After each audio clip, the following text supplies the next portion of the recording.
2026 சட்டமன்ற தேர்தல் இன்னும் ஒரு 4 மாசம் நெருங்கிருக்கு. இந்த நேரத்தில தான் பல கட்சிகள் வந்து தங்கள் வேட்பாளர்கள் போட்டியிடுறதுக்கு விருப்ப மனுலாம் குடுக்க ஆரம்பிச்சுருக்காங்க. முதல்ல வந்து காங்கிரஸ் கட்சி தான் குடுக்க ஆரம்பிச்சது.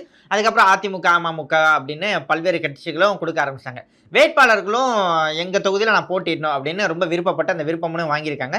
இன்னும் ஒரு படி சொல்லணும்னா, அந்த வாய்ப்புல தலைவர பார்க்க ஒரு வாய்ப்பு கிடைக்கும். இப்போ ஒரு அதிமுக வேட்பாளர் வந்து ஒரு விருப்ப மனு வாங்குறாங்க. ஒரு அதிமுக தொண்டர் வந்து ஒரு விருப்ப மனு வாங்குறாங்க அப்படின்னா, எடப்பாடி பழனிசாமி கிட்ட போய் ஒரு 1 டூ 1 இன்டர்வியூ இருக்க வாய்ப்பு இருக்கு. அதே திமுக கிட்ட வாங்கணும் அப்படின்னா, முதலமைச்சர் மு.க. ஸ்டாலினோட ஒரு 1 டூ 1 கலந்துரையாடலுக்கு ஒரு வாய்ப்பு இருக்கு அப்படின்ற மாரி ஒரு ஆர்வத்திலயும் பல பேரு விருப்ப மனு வாங்குறத பார்த்துட்டு இருக்கோம். இப்ப இந்த விருப்ப மனு வாங்குற இடத்துல தான் ஒரு சின்ன மாற்றம் அப்படிங்கிறது நிகழ்ந்திருக்கு. அதாவது ஒவ்வொரு தொகுதியிலயும் ஒரு வேட்பாளர்கள் ரொம்ப பிரதானப்படுத்தப்படுவாங்க இல்லையா? அவங்கலாம் வந்து வேறு தொகுதியில போட்டியிடுறதுக்கு ஆர்வம் காட்டிட்டு வராங்க அப்படின்னு சொல்லப்படுது. இப்ப முக்கியமா எடுத்துக்கிட்டோம்னா, பல்வேறு வேட்பாளர்கள் அதிமுக மற்றும் பாஜக வேட்பாளர்கள் எல்லாருமே போன வாட்டி சட்டமன்ற தொகுதியில போட்டிட்டு இருப்பாங்க. இந்த வாட்டி வேற ஒரு சட்டமன்ற தொகுதியில போட்டியிடுறதா சொல்லப்படுது. முக்கியமானவரா ஒருத்தர சொல்லணும் அப்டின்னா, முன்னாள் அமைச்சர் சி.வி. சண்முகம் அவர்கள். அவர் வந்து வழக்கமா விழுப்புரம் தொகுதியில போட்டியிடுவாங்க. போன சட்டமன்ற தேர்தல்ல போட்டிட்டு அவர் வந்து வெற்றி வாய்ப்பை இழந்தாரு.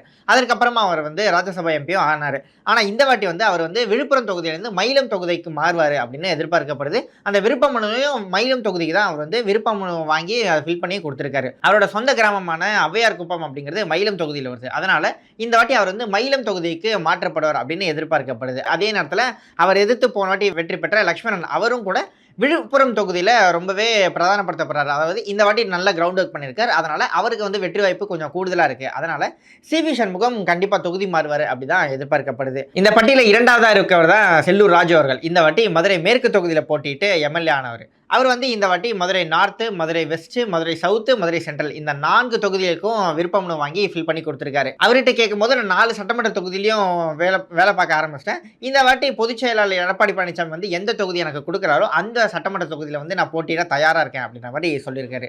செல்லூர் ராஜு அவர்களும் தொகுதி மாறுவாரு அப்படின்னு எதிர்பார்க்கப்படுது. இந்த பட்டியல இன்னொருத்தர் யாரு அப்படின்னு பார்த்தோம்னா, மாஃபை பாண்டியராஜன். அவரும் முன்னாள் அமைச்சரா இருந்தவரு. ஆவடி தொகுதியிலிருந்து போட்டியிட்டு வெற்றி பெற்றாரு இதுக்கு முன்னாடி. அடுத்த வாட்டி ஆவடி தொகுதியிலிருந்து வெற்றி வாய்ப்பை இழந்தாரு. அவர் வந்து தன்னுடைய தொகுதிய வந்து விருதுநகருக்கு மாற்றுவாரு அப்படின்னு எதிர்பார்க்கப்படுது. அதாவது விருதுநகர் வந்து அவரோட சொந்த ஊர். விருதுநகர், சாத்தூர் இல்லன்னா ராஜபாளையம் இந்த 3 தொகுதிகளுக்கும் தன்னோட விருப்ப மனு வாங்கி ஃபில் பண்ணி குடுத்திருக்காரு. இந்த 3ல ஏதோ ஒரு தொகுதிய வந்து எடப்பாடி பழனிசாமி ஃபிக்ஸ் பண்ணுவாரு. அதுல வந்து நான் போட்டியிடுறதுக்கு தயாரா இருக்கேன் அப்படின்ற மாரி சொல்லியிருக்காரு. இந்த லிஸ்ட்ல வந்து பாஜக வேட்பாளரும் இந்த லிஸ்ட்ல இருக்காரு அப்படின்ற மாரி தான் சொல்ல முடியும். வானதி சீனிவாசன் அவங்க வந்து போன வாட்டி கமலஹாசனை எதிர்த்து நின்னு கோவை தெற்கு தொகுதியில நின்னு வெற்றி பெற்றாங்க. அவர் வந்து இந்த வாட்டி அப்படியே கோயம்புத்தூர் நார்த்துக்கு ஷிஃப்ட் ஆவாங்க அப்படின்னு சொல்லப்படுது. அவங்களும் கோவை வடக்கு தொகுதியில வந்து இறங்கி வேலை பார்க்க ஆரம்பிச்சுட்டாங்க. இந்த வாட்டி கோவை வடக்கு குடுத்தாங்கன்னா நான் வந்து போட்டியிடுவேன் அப்படின்ற மாரி சொல்லிட்டு இருக்காங்க.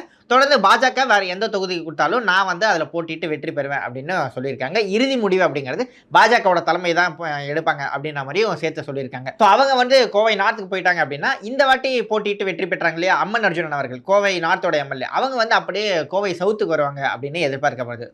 வானதி சீனிவாசனும் அம்மன் அர்ஜுனன் அவர்களும் 2 பேரும் தொகுதி மாத்திப்பாங்க அப்படின்னு சொல்லப்பட்டிருக்கு. அம்மன் அர்ஜுனன் அவர்கள்ட்ட கேட்கும்போது கூட கோவை தெற்குல வந்து போட்டியிடுறதுக்கு அவரும் தயாரா தான் இருக்காரு அப்படின்னு சொல்லப்படுது. ஏடிஎம்கே ஆட்களும் அவங்க 2 பேரும் தொகுதி மாற்றிப்பாங்க அப்படின்னு தான் சொல்லிட்டு இருக்காங்க. இந்த பட்டியல் அடுத்து இருக்கவங்க தமிழிசை சவுந்தரராஜன். அவங்க வந்து கடந்த 2021 சட்டமன்ற தேர்தலில் விருகம்பாக்கம் தொகுதியில போட்டியிட்டு இருந்தாங்க. ஆனா வெற்றி வாய்ப்பை வந்து இழந்திருந்தாங்க. அதே இந்த வாட்டி வந்து அவங்க வந்து டி நகர் தொகுதியில களமிறங்குவாங்க அப்படின்னு எதிர்பார்க்கப்படுது.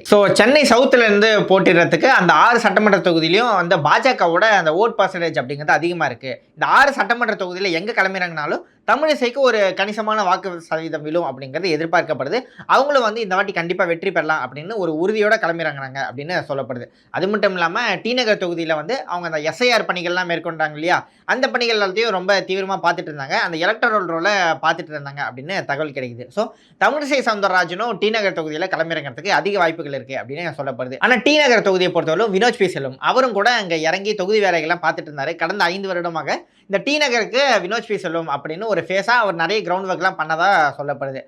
டி நகர்ல வந்து தமிழிசை சவுந்தரராஜனுக்கும் வினோத் பி செல்வத்துக்கும் யார் அதில் கிளம்பிறவங்க அப்படிங்கிறதுலையும் ஒரு பெரிய கொஸ்டின் இருக்கும் அப்படின்னு சொல்லப்படுது. இறுதியா இந்த பட்டியலில் யார் இருக்காங்க அப்படின்னு பார்த்தோம்னா பாஜகவோட இப்போதைய மாநில தலைவர் நயினா நாகேந்திரன் அவர்கள். அவர் வந்து திருநெல்வேலியில வந்து அவருக்கு அது செல்வாக்கு ரொம்ப அதிகமாக இருந்தது. கடந்த பாராளுமன்ற தேர்தலிலே கூட அவரோட கணிசமான வாக்கு வங்கியை வந்து அவர் வந்து 2ஆம் இடத்துக்கு கொண்டு வந்தது அப்படிங்கிறத நம்ம பார்த்தோம். ஸோ அவர் வந்து தூத்துக்குடி ஸ்ரீவைகுண்டத்துக்கு வந்து தொகுதியை மாற்றுவார் அப்படின்னு எதிர்பார்க்கப்படுது. ஸோ திருநெல்வேலி இல்லாமல் தூத்துக்குடியிலுக்கு வந்து அவர் களமிறங்கிறதுக்கு வாய்ப்பு அதிகம் அப்படின்னு சொல்லப்படுது. அவரும் கூட பாஜகவோட தேசிய தலைமை என்ன சொல்றதோ அதுதான் நாங்கள் செய்வோம் அப்படின்ற மாதிரி சொல்லியிருக்காரு. ஸோ இத்தனை அறிந்த வேட்பாளர்கள் வந்து முகம் தெரிந்த வேட்பாளர்கள் தமிழ்நாடு முழுவதும் பரிச்சயம் உள்ள இந்த வேட்பாளர்கள் எல்லாருமே தன்னுடைய தொகுதியை வந்து மாற்றிப்பாங்க அப்படின்னு சொல்லப்படுது. அதுக்கு பல்வேறு காரணங்களும் சொல்லப்படுது. இறுதி முடிவு வந்து தலைமை தான் எடுக்கும் அப்படின்னாலும் அவங்களும் அந்த தொகுதியில் வந்து நிறைய கிரவுண்ட் ஒர்க்ஸ் பண்ணிட்டு இருக்காங்க அப்படின்னு சொல்லப்படுது. ஸோ இந்த வேட்பாளர்கள் இல்லாமல் உங்களுக்கு தெரிஞ்ச வேற ஏதாவது வேட்பாளர்கள் வந்து தன்னுடைய தொகுதியை மாற்றிப்பாங்களா, இல்லை அவங்களுக்கு வந்து வெற்றி வாய்ப்புகள் எப்படி இருக்கும், இந்த வாட்டி யார் ஆட்சி பிடிப்பா, யாருக்கு அதிகமான ஓட்டு பர்சன்ட் அப்படின்னு நீங்கள் என்ன நினைக்கிறீங்களோ எல்லாத்தையும் கமெண்ட் செக்ஷனில் சொல்லுங்கள்.